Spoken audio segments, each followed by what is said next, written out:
बिस्मिल्लाहिर्रहमानिर्रहीम। अस्सलामु अलैकुम। हर रोज़ नई वीडियो के लिए चैनल को सब्सक्राइब कर लें और साथ लगे हुए बेल आइकन को दबाकर ऑल की ऑप्शन को सिलेक्ट करें ताकि हर नई वीडियो की अपडेट आपको मिलती रहे। एक शख्स ने अर्ज की, या रसूलल्लाह सल्लल्लाहु अलैहि वसल्लम, दुनिया मुझसे फिर गई है, रिज़्क तंग हो गया है। आप सल्लल्लाहु अलैहि वसल्लम ने फरमाया कि तुम फरिश्तों की तस्बीह पढ़ा करो, उसकी बरकत से रिज़्क बढ़ता है। वो तस्बीह यह है कि तुम सुबह की नमाज से पहले या बाद में 100 दफा सुबहानल्लाहि व बिहम्दिही यह पूरा पढ़ा करो। इसकी बरकत से दुनिया तुम्हारे पास खुद चलकर आएगी और तुमको गैब से रिज़्क मिलेगा। और इस तस्बीह के हर कलमे की बरकत से अल्लाह ताला एक फरिश्ता पैदा करेगा जो क़यामत तक यह तस्बीह पढ़ता रहेगा और तुमको उसका सवाब मिला करेगा। उस शख्स का कहना यह है कि मैंने ये वजीफा पढ़ना शुरू किया और हमेशा पढ़ता रहा। थोड़े ही दिनों में अल्लाह ताला ने मेरा रिज़्क खोल दिया और मेरी तंगदस्ती दूर कर दी। इरशाद फरमाया, सुबहानल्लाहि व बिहम्दिही, जो मर्द या औरत दिन रात में 100 दफा पढ़ेगा उसके सब गुनाह माफ हो जाएंगे, अगरचा समुंदर की जाग के बराबर ही क्यों ना हो। अल्लाह ताला ने रिज़्क के 16 दरवाजे मुकर्रर किए हैं और उनकी चाबियां भी बनाई हैं। जिसने ये चाबियां हासिल कर ली वो कभी तंगदस्त नहीं रहेगा। पहला दरवाजा नमाज अदा करना है। जो लोग नमाज नहीं पढ़ते उनके रिज़्क से बरकत उठा दी जाती है। वो पैसा होने के बावजूद भी परेशान रहते हैं। दूसरा दरवाजा इस्तग़फ़ार है। जो इंसान ज्यादा से ज्यादा इस्तग़फ़ार करता है, तौबा करता है, उसके रिज़्क में इजाफा हो जाता है और अल्लाह ऐसी जगह से रिज़्क देता है जहां से उसे वहमो गुमान भी नहीं होता।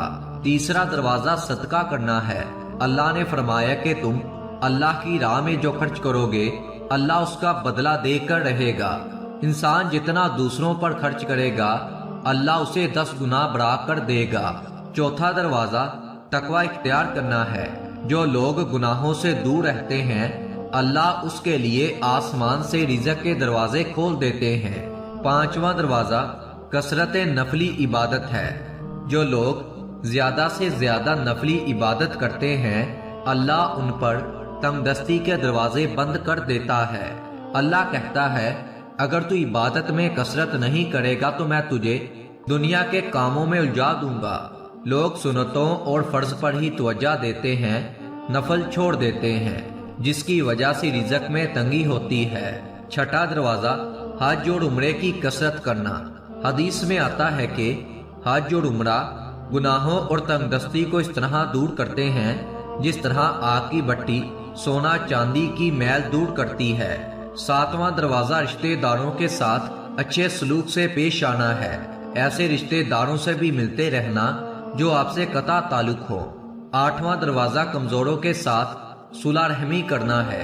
गरीबों के गम बांटना, मुश्किल में काम आना अल्लाह को बहुत पसंद है। नौवां दरवाजा अल्लाह पर तवक्कल है। जो शख्स अल्लाह पर यकीन करेगा अल्लाह उसे जरूर देगा और बेहिसाब देगा। 10वां दरवाजा शुक्र अदा करना है। इंसान जितना ज्यादा अल्लाह का शुक्र अदा करेगा अल्लाह ताला उसके रिज़्क में उतनी ही बरकत डालेगा और रिज़्क के दरवाजे खोलता चला जाएगा। 11वां दरवाजा घर में मुस्कुराकर दाखिल होना है। मुस्कुराकर घर में दाखिल होना सुन्नत भी है। हदीस में आया है कि नबी सल्लल्लाहु अलैहि वसल्लम ने फरमाया, अल्लाह फरमाता है कि मैं रिज़्क बढ़ा दूंगा जो शख्स घर में दाखिल हो और मुस्कुराकर सलाम करे। 12वां दरवाजा माँ बाप की फरमाबरदारी करना है। ऐसे शख्स पर कभी रिज़्क तंग नहीं होता। 13वां दरवाजा हर वक्त बावजू रहना है। जो शख्स हर वक्त नेक नियति के साथ बावजू रहे तो उसके रिज़्क में कमी नहीं होती। 14वां दरवाजा चाशत की नमाज पढ़ना है जिससे रिज़्क में बरकत बढ़ती है। हदीस में आता है कि चाशत की नमाज रिज़्क को खींचती है और तंगदस्ती को दूर भगा देती है। 15वां दरवाजा रोजाना सूरतुल वाक़िया पढ़ना है, इससे रिज़्क बहुत बढ़ता है। 16वां दरवाजा अल्लाह से दुआ मांगना है। जो शख्स جتنے صدقے دل سے اللہ سے مانگتا ہے اللہ اس کو بہت دیتا ہے، اور دعا ایک ایسی چیز ہے جو کہ انسان کی تقدیر کو بدل سکتی ہے۔